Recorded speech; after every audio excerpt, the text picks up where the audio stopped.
যেখানেই চোখ যায় কেবল মাছি আর মাছি। মানুষের দৈনন্দিন জীবনের বিরক্তিকর এই পতঙ্গকে তাড়ানোর ব্যবস্থা না করে উল্টো তার চাষ করে হইচই ফেলে দিয়েছেন মিজানুর রহমান। এই সেক্টর থেকে যদি আমরা সরকারকে কিছু দিতে পারি, আমাদের রাষ্ট্রের জন্য এটা অবশ্যই অনেক মঙ্গলজনক এবং আমরাই আগে আসতে হবে। জীবাণুবাহক হিসেবেই মাছির খেতি, অথচ এই মাছির যত্নে প্রায় 12 জন কর্মচারী নিয়োগ করেছেন মিজানুর রহমান। আর্থিকভাবেও লাভের মুখ দেখছেন।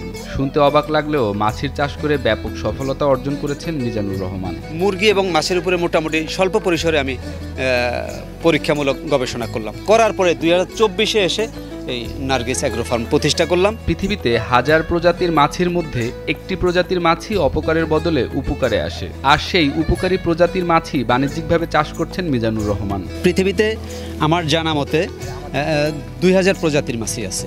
তার মধ্যে ব্ল্যাক সোলজার ফ্লাইকে বলা হয় বন্ধু মাছি। অর্থাৎ এটা বন্ধু মাছি এই জন্য বলা হয়, এটা মানুষের কোনো ক্ষতি করে না, পরিবেশের কোনো ক্ষতি করে না, বরঞ্চ পরিবেশের ভারসাম্য রক্ষার জন্য ব্ল্যাক সোলজার ফ্লাইয়ের বিকল্প নাই। বাজারের প্রচলিত মুরগি ও মাছের খাবারের বিকল্প হিসেবে চাষ করা হচ্ছে ব্ল্যাক সোলজার ফ্লাই নামক এক ধরনের মাছি। মাছির এই অদ্ভুত খামার করে চাঞ্চল্য সৃষ্টি করেছেন ভোলার মিজানুর রহমান। অনেক কাঠখড় পুড়িয়ে প্রায় 1 বছরের গবেষণার পর মাছি চাষ করে সফল হয়েছেন এই উদ্যোক্তা। সারা পৃথিবীতেই ফিডের বিকল্প হিসাবে ব্ল্যাক সোলজার ফ্লাইয়ের চাষ হচ্ছে। ইতিমধ্যে আমি একটা উদ্যোগ নিয়েছি যে আমরা মাছ চাষে আসব। তো মাছ চাষে আসতে হলে তো আমাকে তো আসলে বাজারে যে প্রচলিত উচ্চ মূল্যের দামের খাবার, এটা দিয়ে আমরা মাছ চাষ করতে পারবো না। তখন চিন্তা করলাম যে না, এই ব্ল্যাক সোলজার ফ্লাইটাকেই তাহলে আমরা বাজারের প্রচলিত ফিডের বিকল্প হিসেবে এটা আমরা কাজে লাগাই।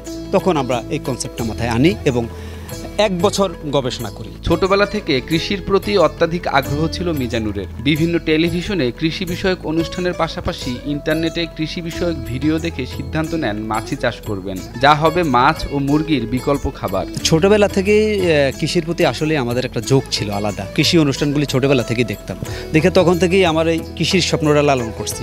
বড় হওয়ার পরে চেষ্টা করছি, আমি কিছুদিন হ্যাচারি ব্যবস্থাপনার সাথে কাজ করছি। তারপরে আস্তে আস্তে খুঁজতে থাকি যে আমি কৃষির সাথে কিভাবে ইনভলভ হইতে পারি।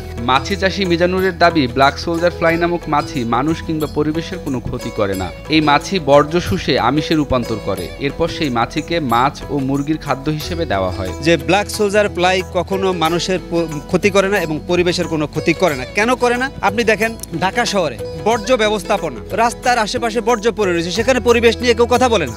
অথচ আমরা ব্ল্যাক সোলজার ফ্লাই নিয়ে কাজ করতেছি। এই বর্জ্যটাকে ব্ল্যাক সোলজার ফ্লাই শুষে নেয় এবং সেটাকে প্রোটিনে কনভার্ট করে আমরা সেই সোর্সটাকে মাছ এবং মুরগিকে দিতে পারতেছি। সেটা নিয়ে মানুষ অহরহ কথা বলতেছে। শুরুতে ঢাকা থেকে ব্ল্যাক সোলজার ফ্লাই মাছির লার্ভা সংগ্রহ করেন মিজানুর রহমান। তারপর পচনশীল খাবার খাইয়ে লার্ভাগুলোকে বড় করে তোলা হয়। লার্ভাগুলো যখন কালো বর্ণ ধারণ করে তখন সেটি কয়েকদিনের মধ্যে মাছিতে পরিণত হয়। মূলত আমি লার্ভা স্টেজটা দিয়ে আমরা শুরু করছি। আমরা প্রথমে একটা সোর্সে আমরা ঢাকা থেকে লার্ভাটা নিয়ে আসছি। লার্ভাটা আনার পরে করতে হয় কি, কিছুদিনের জন্য একটু ওয়েস্টেজ খাবারটা দিতে হয়, দিয়ে এটাকে একটু বড় করতে হয়। ভেজিটেবল ওয়েস্টেজ, কিচেন ওয়েস্টেজ, আপনি যেটা দিয়ে করতে চান সেটা। অর্থাৎ বাংলাদেশের পৃথিবীতে যত পচনশীল খাবার আছে এটা ব্ল্যাক সোলজার ফ্লাইয়ের খাবার, লার্ভার খাবার। তো লার্ভা এটা খাবে, খাওয়ার পরে লার্ভার আরেকটা স্টেজ আছে, প্রি পিউপা বলে এটাকে। প্রি পিউপা মানে যখন এই স্টেজে আসবে তখন লার্ভাটা আর খাবার খাবে না, এটা খাবারটা বন্ধ করে দিবে। তারপরে এটা পিউপা হয়ে যাবে কিছুদিন পরে, অর্থাৎ এটা কালো বর্ণ ধারণ করবে। তখন এটাকে আমরা এটা করি যে আমরা এই স্টেজটাকে নিয়ে আমরা যে আমাদের লাভ কেস আছে, এই লাভ কেসের মধ্যে আমরা এই স্টেজটাকে ঢুকাই। সেখান থেকে মাছি হয়ে ওইখানে ডিম দিবে।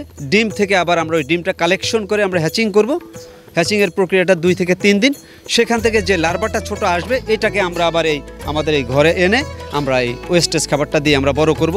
ইতিমধ্যে ওই এলাকার বেশ কয়েকজন মৎস্যচাষী এই খাবার তাদের মাছকে খাইয়ে ভালো ফল পেয়েছেন। তারা এই লার্ভা মাছের খাবার হিসেবে নিয়মিত নেওয়ার আগ্রহ প্রকাশ করেছেন। প্রতি কেজি 40 থেকে 45 টাকা দরে বিক্রি হচ্ছে এই লার্ভা। প্রতিদিন 1 টন করে লার্ভা উৎপাদনের লক্ষ্যমাত্রা রয়েছে বলে জানান মিজানুর। খামারটা যখন আমরা গড়ছি তখন আমরাই টার্গেট নিয়েছি আমরা প্রতিদিন 1 টন খাবার উৎপাদন করব। 1 টন খাবার উৎপাদন এই জন্য করব, আমাদের আশেপাশে যে সকল খামারি ভাই বন্ধুরা আছে এরা ইতিমধ্যে আমাদের সাথে অনেকে যোগাযোগ করছে যে ভাই আমরা তো এত বড় উদ্যোগ নিতে পারতেছি না, আমাদেরকে আপনি একটু হেল্প করেন, আমরা যেন এই খাবারটা খাওয়ায় এক্সপেরিমেন্ট করতে পারি যে আমরা আসলে এটার সুফলটা কেমন।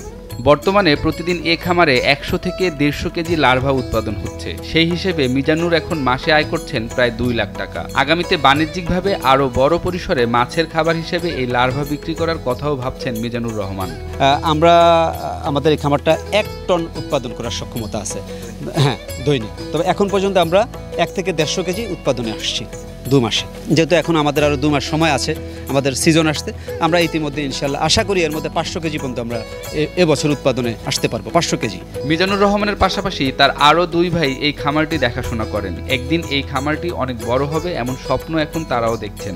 ইনশাআল্লাহ আল্লাহ তাআলা ভালো একটা ফলন দিবে আমাদেরকে, আমরা এই আশাবাদী, কারণ আমরা আল্লাহ তাআলার উপরে 100% বিশ্বাস। আমার কাজ হচ্ছে যে ভাই 2 ভাই এখানে সব সময় থাকে, আমি মাদ্রাসায় খেদমতে আছি, বাকি যেহেতু পার্টনার ওনাদের, তো সবসময় এসে দেখাশোনা করি, ওনাদের সাথে একটু সময় দেওয়ার চেষ্টা করি এবং আর্থিকতা যেটা আছে 3 জনে আমরা ভাগ করে নিই। মিজানুর রহমানের এই মাছের খামারে কাজ করা প্রায় 12 জন শ্রমিক এখন পরিবার পরিজন নিয়ে খুব ভালো আছেন বলে জানান। এটা ভবিষ্যতে আলহামদুলিল্লাহ যদি এটা নিয়ে পরিচালনা এভাবে যদি দীর্ঘদিন একটু বাড়া যায় তাহলে এটাতে অনেক বড় আশা করা। মূলত এটা হাঁস, মুরগি, মাছ এদেরকে খাওয়ায়। এখানে যদি কাজ করতে পারি, দেখা গেছে ফ্যামিলি লইয়া সবাই ভালো থাকতে পারবে। আলহামদুলিল্লাহ আমাদের এদিকে এটাও হয় না, আমাদের জন্য অনেক ভালো, কিন্তু ওরা যে খাদ্য খাওয়াচ্ছে ওগুলা আমাদের জন্য কোনো দুর্গন্ধ ছড়াচ্ছে না, আমাদের জন্য খুবই ভালো। আমরা চাই আমাদের এলাকায় আরও এরকম ইয়া হোক। এই মাছের খামারের মাধ্যমে এলাকার বেকার যুব সমাজের ভাগ্য ফেরাতে চান মিজানুর। পাশাপাশি সারা বাংলাদেশে যারা ব্ল্যাক সোলজার ফ্লাইয়ের খামার করতে চান তাদের সহায়তাও করবেন তিনি। আমার মূল পরিকল্পনাটা হচ্ছে যে এলাকার যারা যুবক বেকার আছে তাদের তো কর্মসংস্থানের ব্যবস্থা করবো ইনশাল্লাহ। পাশাপাশি আমি তো সারা বাংলাদেশ নিয়ে চিন্তা করি, সারা বাংলাদেশের যেখান থেকে ব্ল্যাক সোলজার ফ্লাই সম্বন্ধে জানতে চায় আমি তাদেরকে যথেষ্ট সহযোগিতা করার চেষ্টা করি। আমি তথ্য দিয়ে আপাতত সহযোগিতা করতেছি। প্রয়োজনে যদি আমার আল্লাহ তাআলা সেই তৌফিক আমাকে দেয়, আমি ইনশাল্লাহ প্রয়োজনে অর্থ দিয়েও সহযোগিতা করব। ইনশাল্লাহ এই ধরনের মানসিকতা আমার আছে ভিতরে, আমি এবং এটা নিয়ে এই আশা নিয়েই কিন্তু আমি এই উৎপাদনমুখী ব্যবসাটা শুরু করছি। ভোলা জেলা মৎস্য কর্মকর্তা মোহাম্মদ আবুল কালাম আজাদ জানান, মাছের লার্ভা যদি মাছের খাবার হিসেবে দামে কম ও ভালো কাজ করে তাহলে এটি খুবই ভালো উদ্যোগ। মৎস্য বিভাগ থেকে খোঁজ খবর নিয়ে কিভাবে এটিকে আরও প্রসারিত করা যায় তার ব্যবস্থা করা হবে। এটি দাম তুলনামূলকভাবে কম এবং এই লার্ভি তিনি মাছের পুকুরে খাইয়ে তিনি অনেক উপকার পেয়েছেন। বিশেষত মাছের গ্রোথ এটা অনেক বেশি এবং তিনি বলছেন যে এখানে 50 ভাগেরও বেশি প্রোটিন থাকে।